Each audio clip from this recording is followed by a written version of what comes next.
If you want to do good business, you have to work hard. Just pretend I'm like 6 years old. What is NFT? Artists to me are really the best seismographs of a society. Life will be hybrid. Everything will be digital. They don't want to hear anything about AI because life is changing. And it's an opportunity. Today I'm super excited because you are so special for me. Your experience, you co-founded so many companies, and then you are also a professor in an academical world, right? So first question is who's Annette? What's your title? My title, so you mean the business title or the academic title? So I guess the academic title. Yeah, so I'm an art historian with expertise in digital art. The interesting thing is that I've already had a place for chemistry when I started my studies, and then I thought I'd take another look at art history. And so the student advisor at that time said to me, please don't study art history. There will be no jobs for you. Then I thought to myself, now more than ever, this was nice. And, I was never unemployed. So I did so many things already during studying. So I have been working in the library in Munich for the Art History Institute and for the Hertziana in Rome. And I was working in galleries. I was working in museums. And I was always connected with artists and with collectors. And so I did many things. And I was listening a lot. And after graduating, I immediately started my doctorate, which was about the situation and the reception of modern art after the Second World War in Germany, which was highly political motivated. It was very interesting, and this is what interests me most: reaction to the time and to history and the circumstances of a special time. Wow. And then you mentioned that you got the advice that don't study traditional art. Why was that? No, traditional art, yes. But of course, I studied traditional art because this is part of art history. Yeah. So you have to go through all centuries. The beginning is the Gothic time until the beginning of the 20th century. So there's where art history stops. And the most interesting thing in art history to me is innovation. Artists are also right now, they're doing what they did all the centuries, so they are reacting on time, and it's all about new technologies, it's all about new worldviews. And if you go to a museum, it's like that. Look at the pieces and remember the time and the circumstances when they have been created, and then you can realize that this is pretty exciting. All innovation. Totally. What's your business titles then?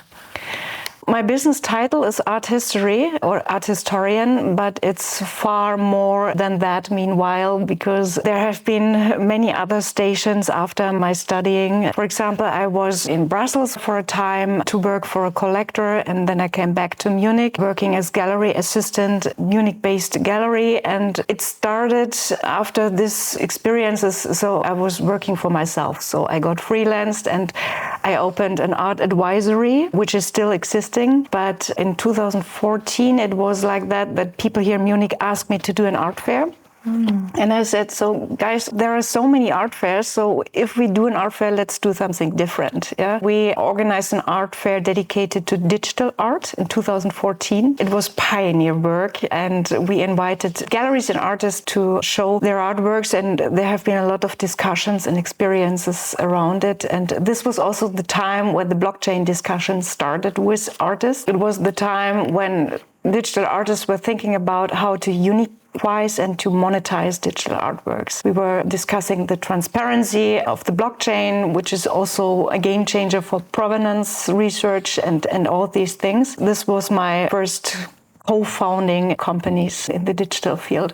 Wow. And then why do you do the work you are doing? It's passion. So I like change, don't like still stand. I like movement and all the world. It's all about change. I love to work with artists. That's it. And why? No, because artists to me are the really the best seismographs of a society, because they have the distance to new topics, they have the distance to new technologies, and they can visualize what's going on with zeitgeist topics.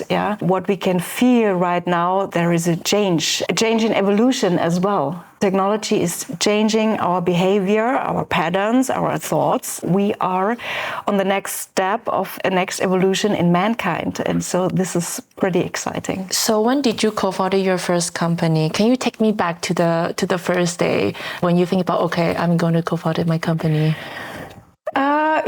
This was in 2013 with the art advisory company. I'm still working in the fine art industry, and this is about how to educate collectors and to advise collectors, and it's about provenance research as well. And there are many fakes outside, also in the fine art business and industry with Picasso and so on. I'm still doing this. It's a criminal work. No, not criminal. It's like how do you call detective work? Yeah. I like this. And then in 2014, I co-founded Unpainted. This was the name of the art fair. Then it came all back during COVID.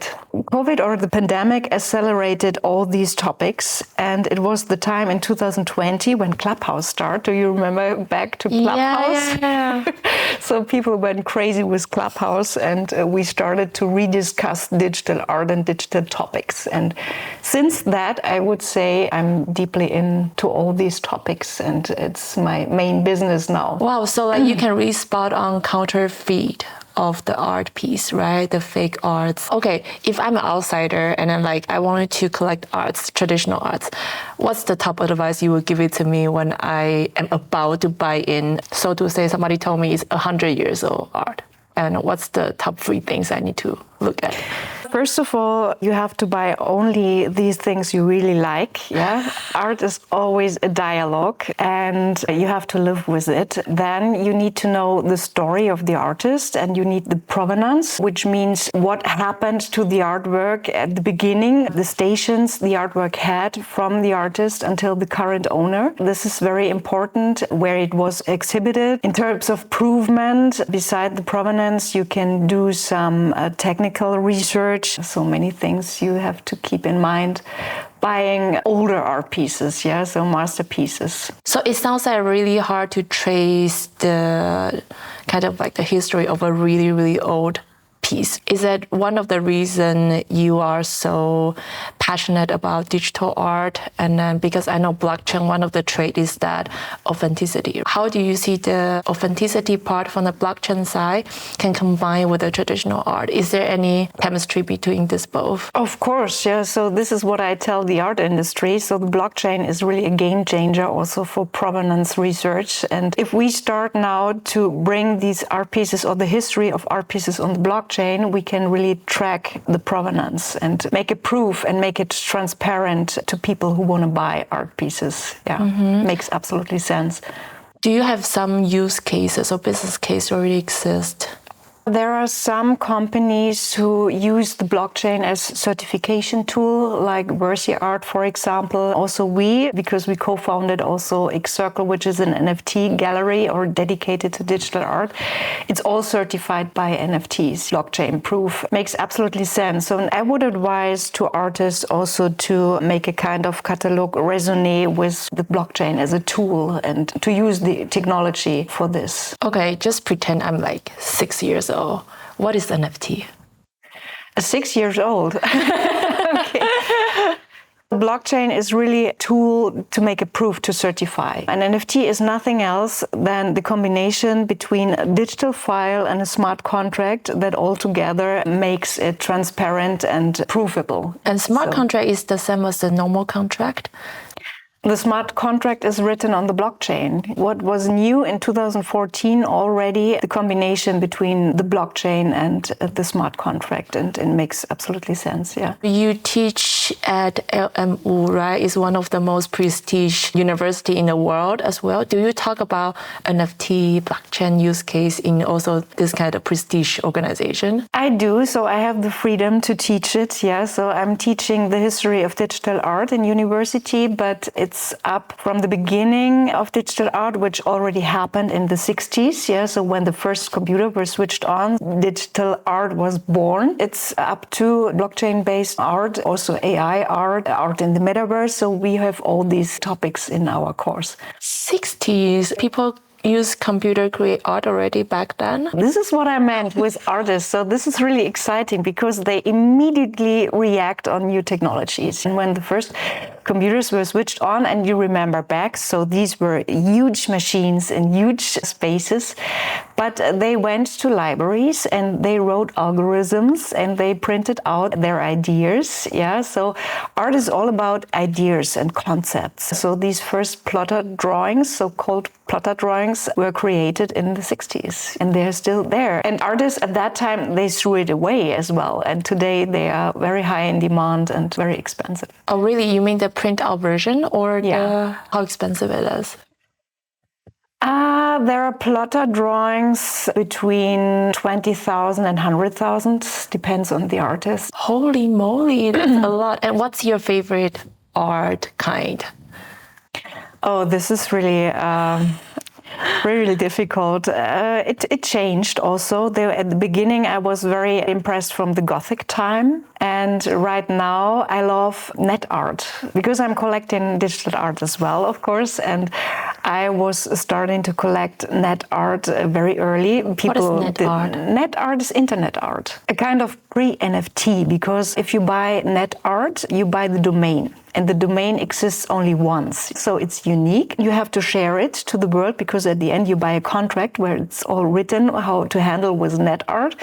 So it's transparent, and behind the surface you have the code. In this code there is written the artist and the title and the signature and the programmer and everything. So it's pre-NFT. Mm-hmm. And if you look at, for example, popcornpainting.com, it's mine. Yeah. Ah, really? Yes. Make sure you check it. Yeah. Okay, so like when you are buying net art, are you buying the artist or are you buying the code? Or what are you actually buying? You actually buy the domain. In the contract, it's written that you have to take care about the domain so that it's online all the time. And so if browser technology is changing, you are responsible for keeping it online. So I gave up everything to an institution in the Netherlands who cares about it. One of the first websites, for example, or internet art was this work, www.jodiorg.com. And what you can see there, it was created in 1993. Very early. And what you can see there, it's the typical aesthetic from this time. Yeah, so it's black and green ASCII codes and looks like programmable failure maybe, but idea or the concept is behind the surface. It's in the source code. What you can see in the source code is the ground floor of a water bomb. It means the artist at that time, first of all, demonstrated that the internet is not just a tool for communication, it's also a tool for artists or artistic tool. And there are maybe some dangers behind the surface. What we can see now, so that it's used for business because the idea at the beginning was different. It's less democratic. There are also fakes. So these kind of things. When you look in the industry, what kind of, would you say, biggest problem in the traditional art industry? And then what you can see, we have instant solution, we can solve that. I would say transparency and trust. Yeah. This is really the biggest problem in the traditional artwork. This way, the blockchain can really help. There are many things that changed until now. For example, also the value of art. I remember the time when galleries have been the gatekeepers of artists, for example, or the value of art. And then there was the time when journalists have been the most important people who decides what is art, and because they were writing. And then there was the time for curators who have been the stars and have been invited by the galleries to talk about artists and to bring them to exhibitions. And now we have the time when a community decides what is art. We have seen this recently with Refik Anadol's work, which was discussed by an American critic in a wrong way. And so the community defended Refik Anadol, and there are millions of fans of works by Refik Anadol. Do you see artists are undervalued a lot? In all businesses, it's about a good network. Art, what is art? Art is really always a good idea and a vision and a story. Yeah? So this is the big difference between images and art, because with real art you have a dialogue and makes you happy also in 10 years. What was the question?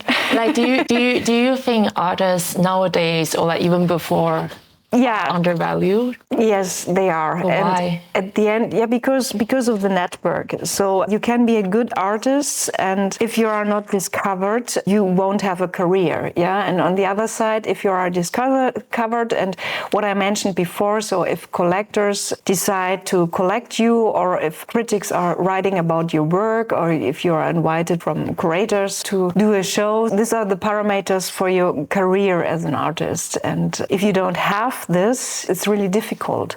And this also changed with NFT, because there is a complete new audience. There are these platforms without intermediaries, so you can do your own career and your own work. And for many artists, it worked well. How to become a successful NFT artist? First of all, it really depends on your work, what you are doing, vision, idea, concept. Cannot repeat it often enough. And to use the right platforms. xCircle, what we are doing, it's a created platforms, or super rare, or art blocks. And generative art, for example, is very well seen and very successful. The same like before, but new tools you can use, or new social media tools. Social media takes also a very important role. Before NFT, there was Instagram, which was also a kind of pre-NFT in terms of business, because you could contact collectors directly, or collectors directly contact artists. And so this was already a change. It goes through this direction, yeah. And do you think scarcity is important for the value of the art still? Because I'm an outsider. I'm not really super arty. I'm not collector as well. But when I see a piece of art, it needs to be kind of like limited. Do you see this phenomenon also happen in the digital art world, in NFT too? Is that a really necessary element to have a high value, or there's other ways such as community aspect? So what's your opinion on this? I think yes. So I don't like editions in the NFT world, because NFTs have been invented because of scarcity. Yeah? How can I uniqueness and monetize my digital artworks? This was the big problem at the beginning of digital art. Digital tools are a medium to what you can copy. This is why token-based art is so important for scarcity.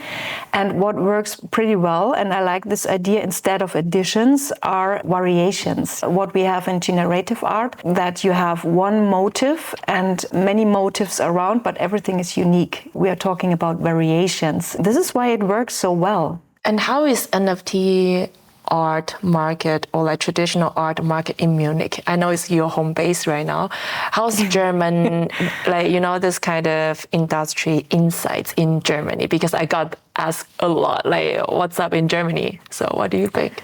Germany, to be honest, is a little bit behind. It's about openness, especially in Munich. You have to be open for new technologies and worldviews. And I always remember back in time, it makes sense as an art historian, yeah, in the time of Impressionism. These artists, they were attacked. Nobody wanted them. And they did the same what digital artists do today. They reacted to new technologies and new possibilities in art at their time. We have a new language in art, new subjects as well. For example, cyborgs, science fiction, the tech personalities. It's all shown in digital art, and we have a new surface, a kind of surface that is related to Snapchat filters, and we have new colors. And so the traditional artwork world maybe does not want it to be. And there are attacks against digital art and NFT artists. So this is why the last title of our show was NFTs Must Go. So this was a quote by a traditional art collector.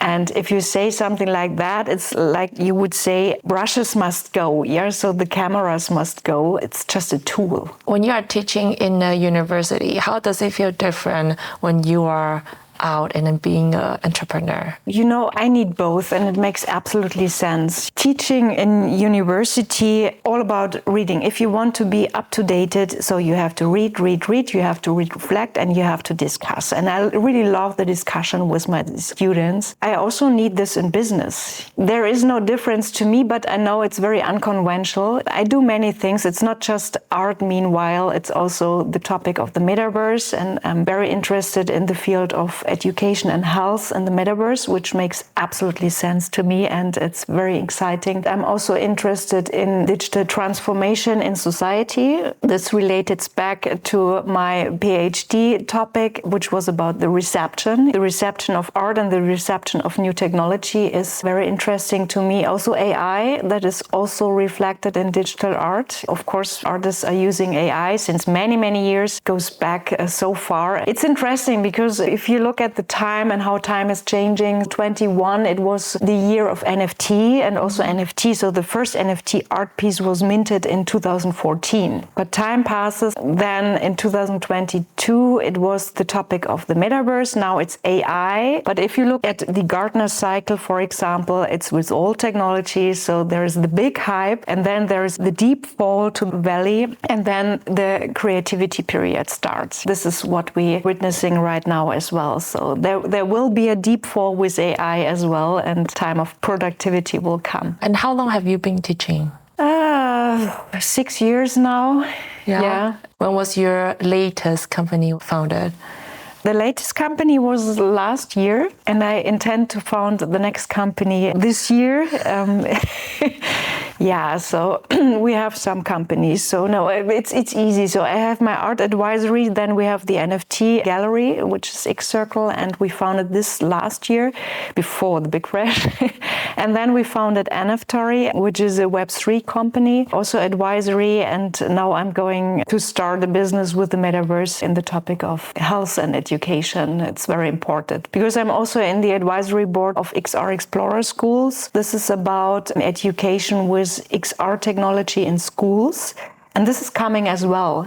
So the iPhone, for example, which was invented in 2007, as you know, changed the internet and made it mobile. And in this year, when the Apple Vision Pro comes, it's about spatial computing. And this will change the internet to a screen. And this will be a fundamental change in our perception, which is also nice in schools. I tried it out. So if you learn history in a VR environment, if you see old Rome in VR and biology with AR tools, to see the heart in AR and to deep dive in the heart and to move it, it's a complete different learning and more intense. And how do you see this in terms of human connection in the future? Do you think it will strengthen our connection, or it will go sideways, or it goes hand in hand? It starts already now that we all will have our AI co-pilot in future times, which can really make our lives more efficient. Our brain is changing. I don't think about cyborgs, but at the end, we can look back to science fiction films, movies. It's all there already. So science fiction comes true. If you look at the whole AI computer board at Stanley Kubrick's 2001 Space Odyssey, for example, this was in the 60s also, when this AI computer board overtook the crew and killed the crew because they wanted to destroy the AI board. This is really exciting. We have to take care, of course. It's not like that in our bubble that it's all good what happens right now. So we also have to think about ethics things. We have to think about sociological things and challenges we have to manage now. And now is the time that we make the foundation for all what is coming next. You have been in the era without internet and then transition to adopting new technology, and right now you are talking about future. So how can the next generation to be more cautious about new technologies? What do you think? And actually, how do you feel different when you grew up without internet and then right now you are in this position? It remembers me how old I am. No, that's not my intent. I grew up without internet and without smartphones. It hasn't been invented at that time.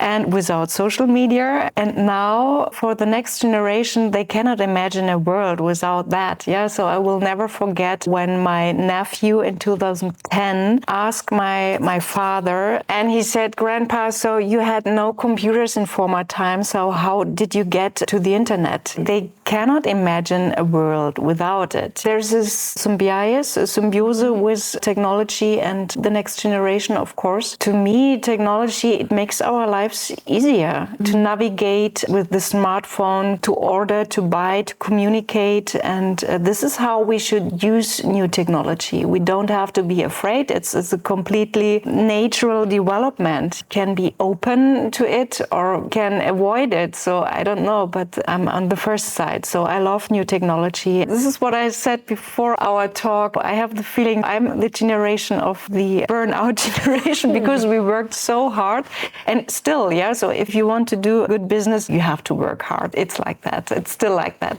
But the next generation is more in this work-life balance movement, but it's good. Time is over that we overwork. There's a life outside as well, and we have to enjoy life. We only have the moment always, yeah, and we have to make the best out of it. So your daughter is a Gen Z. How's the interaction going with your daughter? The interesting thing also with my students is there is a big longing for nature again, and also a fear about the future to be too much in technology. I don't know where this is coming from, but they are looking for that and they take care of it also in terms of data protection. Also, my daughter, she's thinking about where data is going. And what do you see is the misconception when people are talking about Gen Z and actually your interaction with Gen Z? Do you see any misinterpretation in this generation?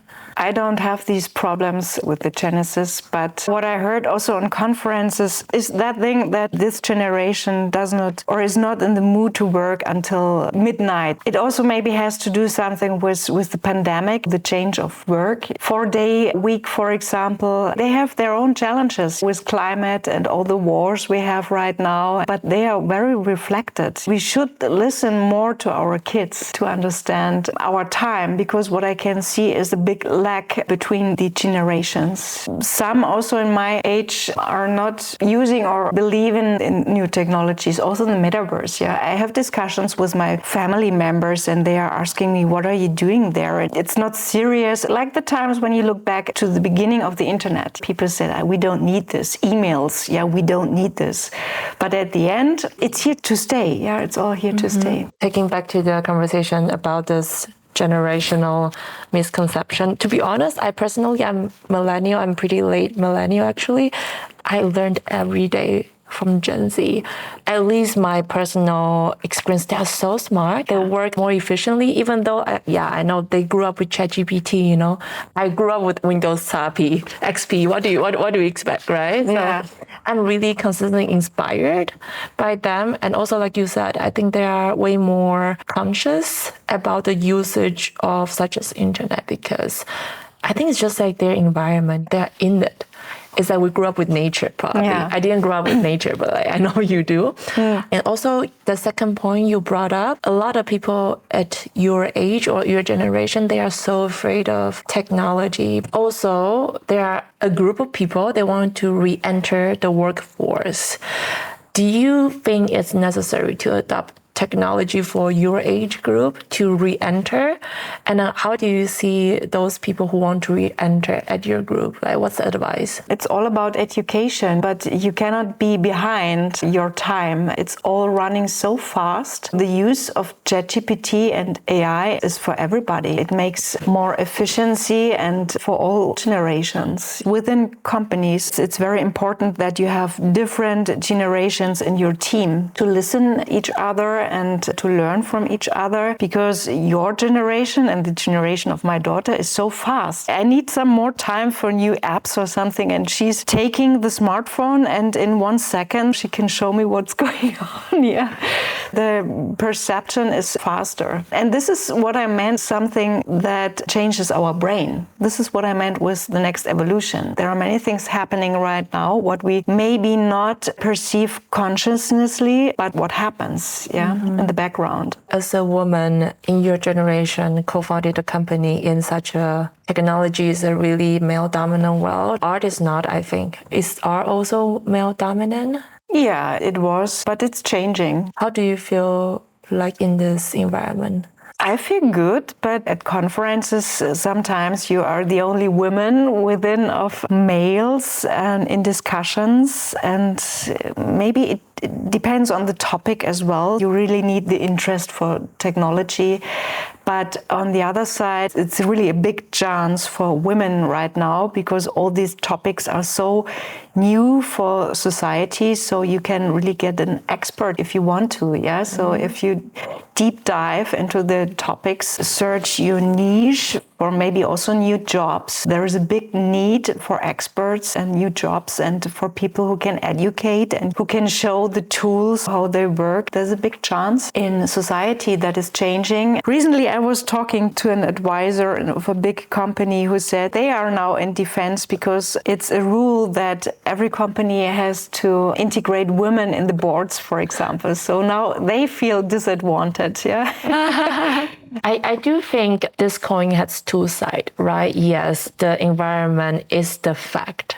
It's male dominant. But on the other hand, I think we as a woman, we need to speak up more. Also, we need to also educate ourselves more sometimes because I see, I don't know, in Europe, because I only lived here for like 5 years, but in Asia, I see a lot of women, we don't speak up. If we really have some skills, we don't showcase. And we also understate our skills. Do you see that as well, or like you don't in Europe? Yes, and this also depends on history. So if you look back to women rights and so on, when did it started? When we had really a voice, so maybe it started during the time of Enlightenment, 18th century. But women rights we have already 100 years ago, and so change in society very slow, so it takes time. What would you say if any woman at your generation, at your age, they want to re-enter the workforce? Right now, they sit down in front of a computer. They want to educate themselves. What would be the first 1 or 2 things they must check out? This can be very difficult because the internet is such an open space, overcrowded of information. So where to start? Also with art, the same. It depends on the interest you have. I would prefer to use artificial intelligence like ChatGPT or U.com, for example. There are so many tools. What is U.com? U.com is also a research tool and good for science research. For example, you get the sources of the texts as well. I like that pretty much. To go in dialogue with AI, for example, makes much more sense than using Google research. If you research at Google, you get internet pages. With AI, it really depends on your question. This is why I also say we are not getting more stupid now with AI. The more intelligent you are asking, the better are the results. Also for the next generation and for students and pupils, you have to really think about what you are asking, and it makes us more intelligent, I would say. Yeah, I know. Like, how do you ask? I always say, hey, you are right now is my chief of marketing. I need a master plan of this and that for exactly this event on this day in Munich because weather might be different, How do you ask? That is how I ask. Do you have any tips? To ask, it's a training. First, you ask a very simple question, and then if you want to get deeper, you reflect yourself. I don't have an example now. You get an answer, and then you reflect, and then you take another question. Do you encourage your student also in the class use AI? The students told me at the beginning of the course this semester they don't want to hear anything about AI because every teacher now is talking about AI. I just gave them a curated list that they can use. And there was the big longing for text analysis. We went back to text by Basom Brock, for example, and we analyze it. So it's a lot of paperwork. Do you know there is another thing called ChatGPT 0? Which you can detect how many percentage of the article is generated by AI.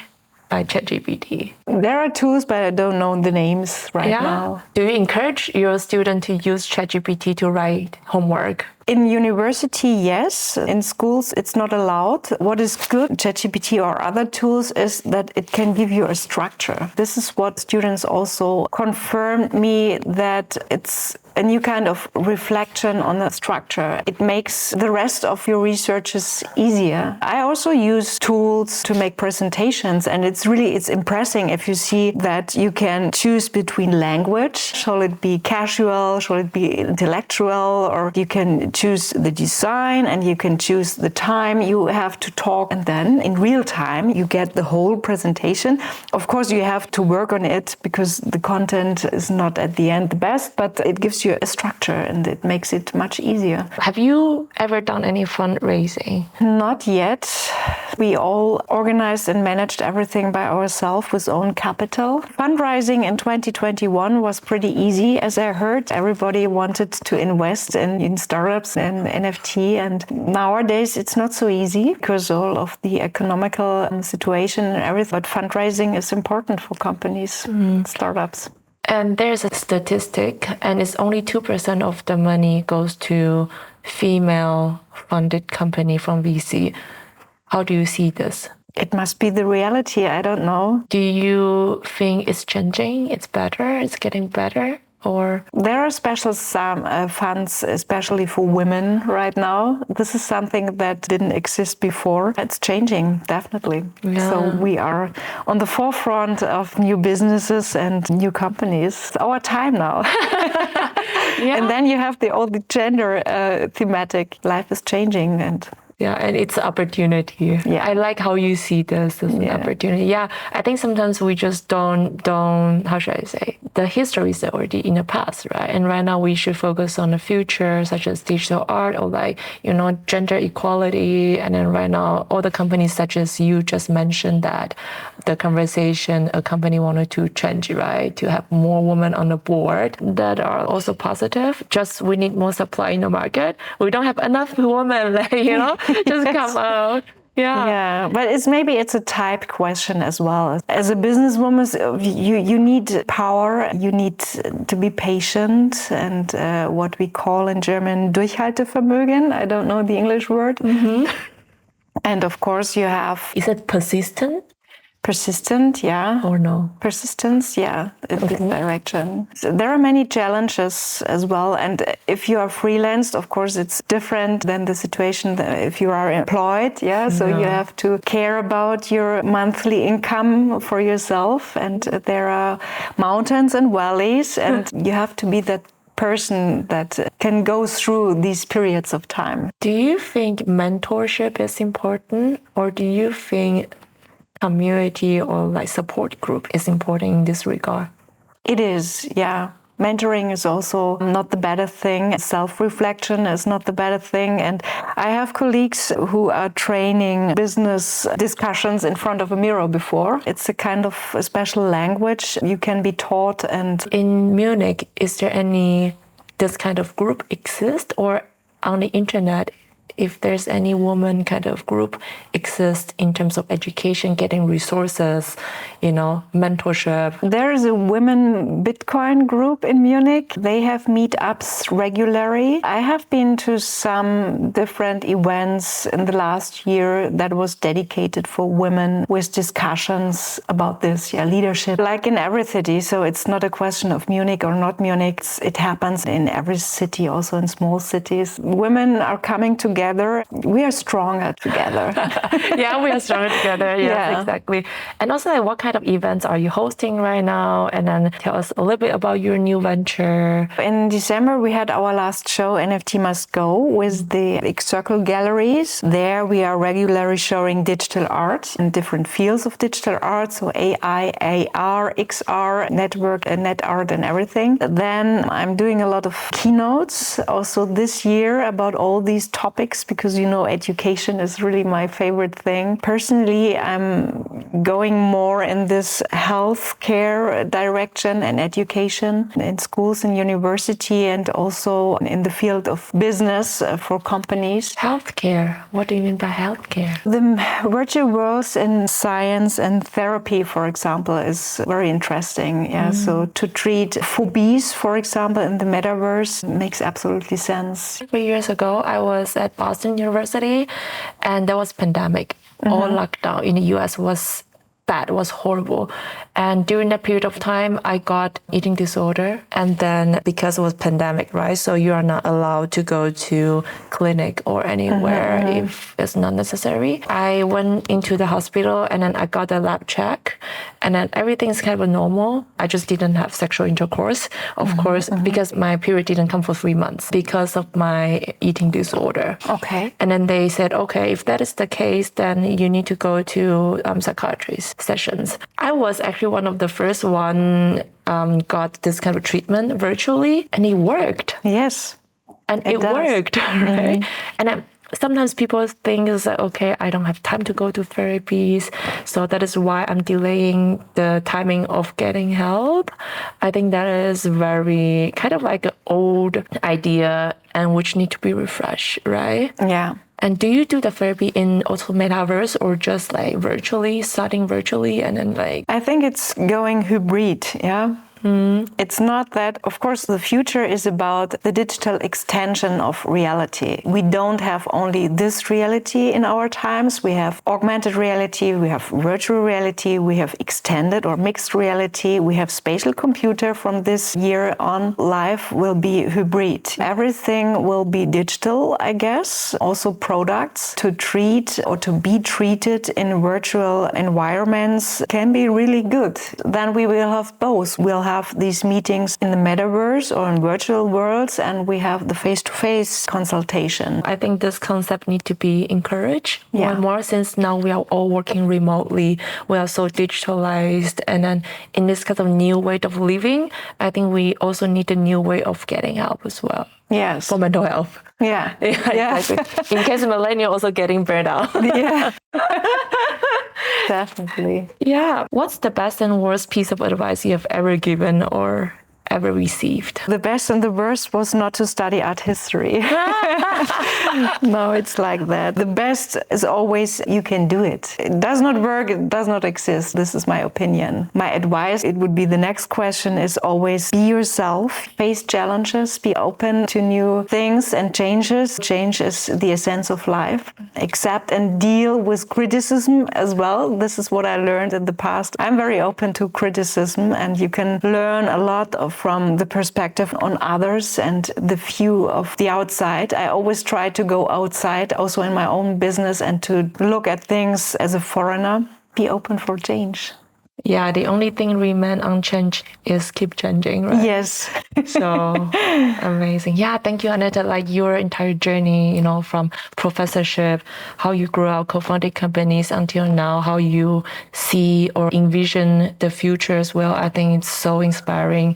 Also, like for all the women who is listening to this podcast right now, it's not impossible to re-enter the workforce, and education. You emphasize the importance of education. That is everybody needs to do right now, right? Yeah. Self-educating. Thank you so much. Thank you. Yeah. I hope in the future we will have you over here again talking about spatial reality when Apple, the headset is out. I'm super excited as well. Or maybe we will host an event in Metaverse. Yeah, let's do this. Yeah, thank you. Thank you. Okay, that's it. Oh, is that okay?